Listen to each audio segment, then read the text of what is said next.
Hello Mare, welcome to my channel. Mare, alam mo ba? Isang kilalang komedyante kasalukuyang may warrant of arrest matapos masangkot sa isang controversial na kaso ng estafa. Rufa Miquinto, endorser ng Dermacare Beauty Clinic, nahaharap sa 14 na kaso ng estafa. Ano kaya ang mga detalye sa likod ng mga alegasyon na ito? Tara, let's spill the tea. Mare, sa mga latest na balita, kumpirmadong may warrant of arrest ang actress na si Rufa Miquinto matapos maghain ng reklamo laban sa kanya ang 39 na individual. Ang mga reklamo ay kaugnay sa 14 na counts ng estafa na may kinalaman sa Dermacare, ang beauty clinic kung saan siya ay naging celebrity endorser.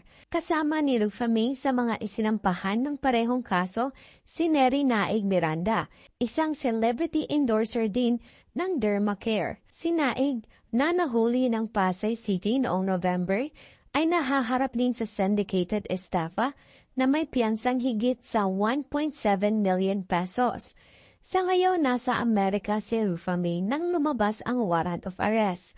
Ayon sa kanyang abogado, si Attorney Mary Louise Reyes, magba-voluntary surrender daw ang aktres at magbabayad ng piyansa para harapin ang mga kasong isinampa laban sa kanya. Samantala, ang malapit na kaibigan at dating manager ni Rufa May, si Boy Abunda, ay nagbigay ng kanyang opinyon tungkol sa kasong ito. Ayon kay Boy, may mga tanong siyang naguguluhan tungkol sa responsibilidad ng mga celebrity endorser sa mga ganitong insidente. Ang endorser ba ay salesman? Ano ang ating responsibilidad sa mga produkto na ini-endorse natin? Dapat bang tayo rin ay managot kung ang produkto o serbisyo ay hindi tumupad sa inaasahan ng publiko?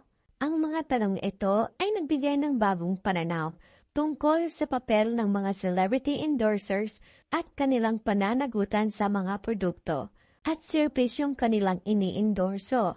Tila ito ay isang komplikadong usapin na nangangailangan ng masusing pag-aaral ng mga kontrata at mga responsibilidad ng bawat isa.